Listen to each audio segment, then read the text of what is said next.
10 new followers. I need 10 new followers on Instagram. And guess what? First 10 get a follow back at HGramNFL. The race starts now. Give me a follow and DM me Bear Down so I know you're a new follower on my Instagram page.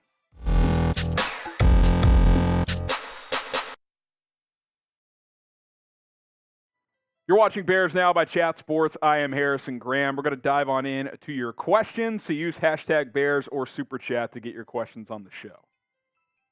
What's up, Brian? Will Bears defense record more than 40 sacks in 2023? And who is the sack leader?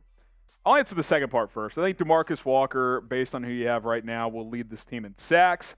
40 sacks feels rich. You only had 20 last year. Do we think they've added enough to double that output? I don't. I think they could get up to 30 because I think the defense overall is better, which should lead to more sacks. I think the interior will create more pressure. So I think 30 is a realistic target, but 40, I don't think you're going to get there, even though you'd like to get to that number at least. Tito, appreciate the Super Chats, guys. Happy Tuesday. He says, D-Help with the Titans. What's up with that? And y'all really think the Panthers going to win more than 4 games? We need top 2 pick to get Marvin Harrison Jr. Yeah, I mean, look, the Titans paid up, right? 2-year deal, so Hopkins took that. He's never going to win anything, but good for him on getting the most money possible. As far as Carolina, I think they're like a 3-7 win team. I think if they're a disaster, if Bryce Young really struggles or if he gets hurt or something, they could be really bad. I think they could find some success in that division, but I still don't think they'd win it. It's 3-7 wins. Top 2, so yeah, I mean 4 or 5 wins or less, you're going to have a top 3-4 pick, chance to get Marvin Harrison Jr., so yeah, we'll see. I don't think you need a top 2 pick. I think you probably need 3rd or better, because I think Caleb Williams and Drake May are pretty close to locks going 1 and 2. Sam Lecatara, pretty confident the Bears are going to wait until camp to sign 1 or 2 edge guys. Got to be patient. It's all strategy, and the money will be spent one way or the other. Ngakoue in Houston equals a 10-7 season. Yeah, look, it's hard to know what a July 20th signing, for example, July 25th, whatever the case may be, how much that can impact win-loss. But if you add Yannick Ngakoue and or Justin Houston to this defensive line, feels like it's better than it was before. So, yeah, I would certainly like to sign one or both of these guys. F. Marsh is back. Saw a report that Aaron Donald could get traded midseason. Could the Bears trade for him if they are contending? Aaron Donald, one of the biggest what-ifs for the Bears, right? He got picked one more pick before Chicago back in 2014, and the rest is history. Kyle Fuller was a good player here, but Aaron Donald, one of the greatest players of all time. Had a bit of a downtick last year, dealt with some injuries as well, played in just 11 games. But I do wonder about that report because Aaron Donald has flirted with retirement for a couple of years now. Would he agree to get traded somewhere midseason? Obviously, for him to get traded to the Bears midyear, the Bears would have to be the surprise team of the league. Not only are they better than expected, but they're to a level where, holy crap, they could contend with a piece or two added here. I mean, obviously, you add him to this defense. Yeah, that would be awesome. He's instantly your best defensive player. He's obviously your best defensive lineman. So, look, you never want to say never. Obviously, it would have been awesome had he fallen to the Bears. That was the big kind of revelation that Chicago would have almost certainly drafted him had he fallen to 14, but he went a pick earlier and obviously has been one of the greatest players in NFL history. Be curious to see if he could be someone on the move, and the Rams could be a team that sells if they are not playing well this year. Now, how hyped would you be to have Aaron Donald? Scale of 1 to 100, 1 being not at all, you think he's over the hill, 100 being, could you be more hyped? Be at about a 95. He's a little bit older, but he would certainly help this football team, there's no doubt. Game78, he says, hot take number 4. 3 offensive players will make all-pro. That is a hot take. It's one thing to say, Pro Bowl, especially in a watered-down Pro Bowl era, but all-pro, first or second team, that ain't easy. If you're saying 3, I'm guessing you're probably going with DJ Moore as one of them. Are you saying Fields is one of them? He's one of the top 2 quarterbacks in the NFL this year.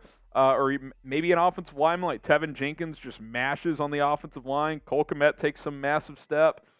3 would be a lot. If you had 1 all-pro on offense, that's pretty damn good. But even DJ Moore's got a lot of competition at receiver to contend with.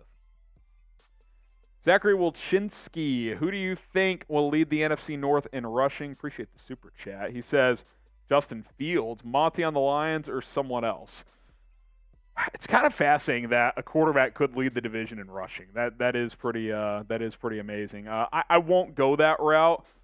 If I had to guess, I would say Aaron Jones, but he's going to split with A.J. Dillon. So I don't know. Fields has a chance. I think Khalil Herbert sneakily could have a chance, although the Bears running backs I think are going to split carries.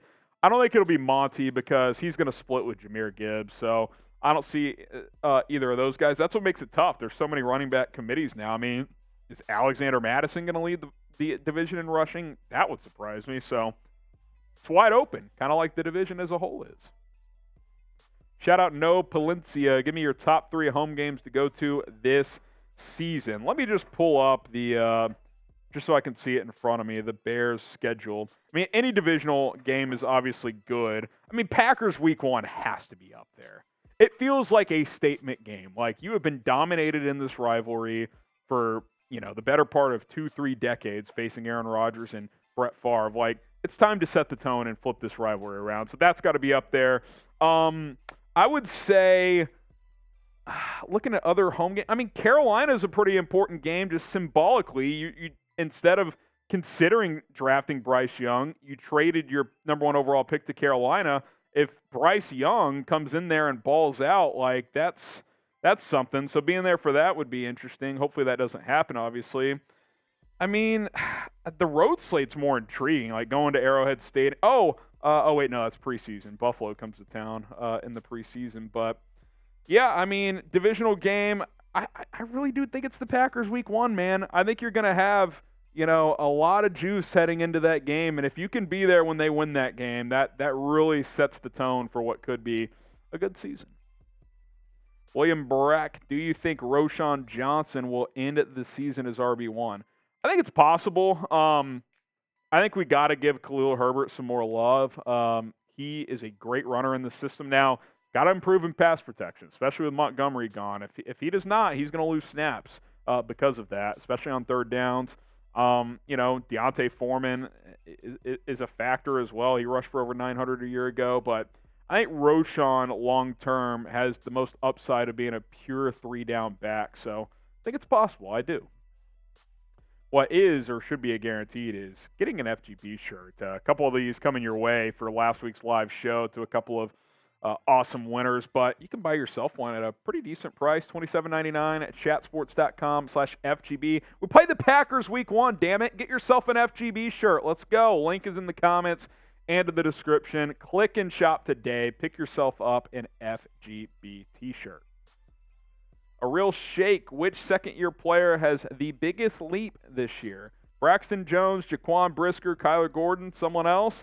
If I had to rank those, I would go Brisker 1. I think he could be like a Pro Bowl level player this year.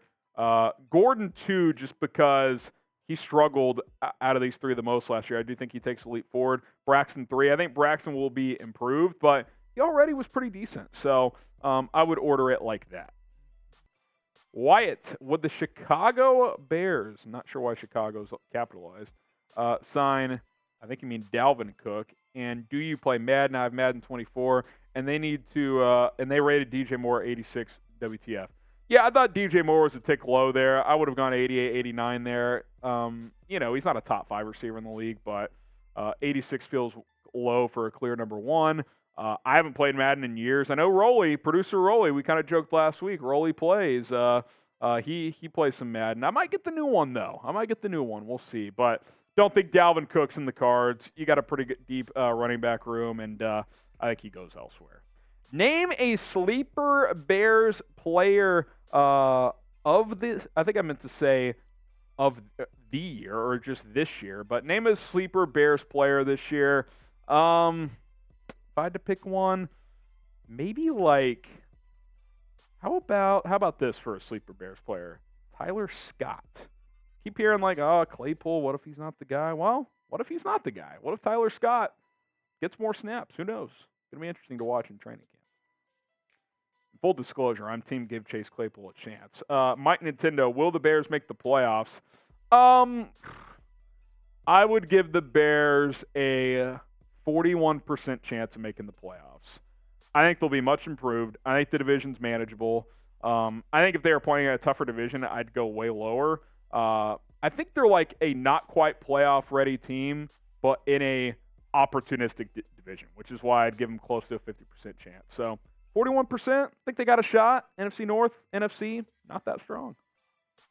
Nicholas Selvey, do you think the Bears improve their rush defense enough to win more games? Yeah, I do think the running defense is going to be improved. Now, it was terrible last year, so it can really only go up. But like the defensive tackle group, I think that's pretty solid. Billings, I think, is going to play a good role on this defense. The linebackers are just going to be so much better with Edmonds and Edwards on that side.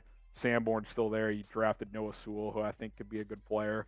I think the one thing I will say about the edge additions, that I think they're pretty good run stoppers. Rasheem Green's pretty solid there.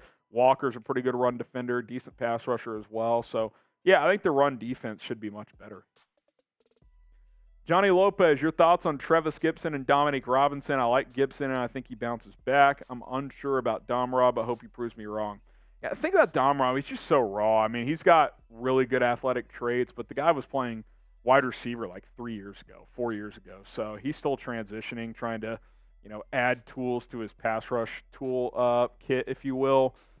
Gipson, he's been up and down, right? Like his good is good. Like his good is like a very good rotation edge, maybe even a starter, but didn't show a ton of that last year. Got decent pressure, but not a lot of conversions into sacks. So, I like Trevis Gipson. I think as a rotation guy, he's solid. I just don't think he's he's a high-level starter. Michael P., if trading for Saquon becomes an option, would you? I don't think so. I like Saquon, but he's had some injuries. I like the running back room the Bears have. He certainly would be an upgrade, but like if I'm trading to upgrade a piece on this roster, like running back is near the bottom of the list. So I think you're more than serviceable at that spot. And look, there's a reason he didn't get paid because teams are thinking like this, right? Like get 2 or 3 good backs like the Bears have done at a low cost. I mean, Khalil Herbert was a 6th rounder. He's on a rookie contract. Deontay Foreman, $3 million bucks. And you just drafted Roschon. You're paying your 3-headed monster less than $6 million bucks combined.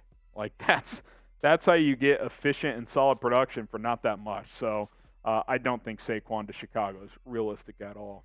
Appreciate all the questions, though, and if you want to follow me on Instagram, @HGramNFL. Remember, first 10 new followers who DM me bear down emojis or words, we're going to get you a follow back on Instagram, @HGramNFL.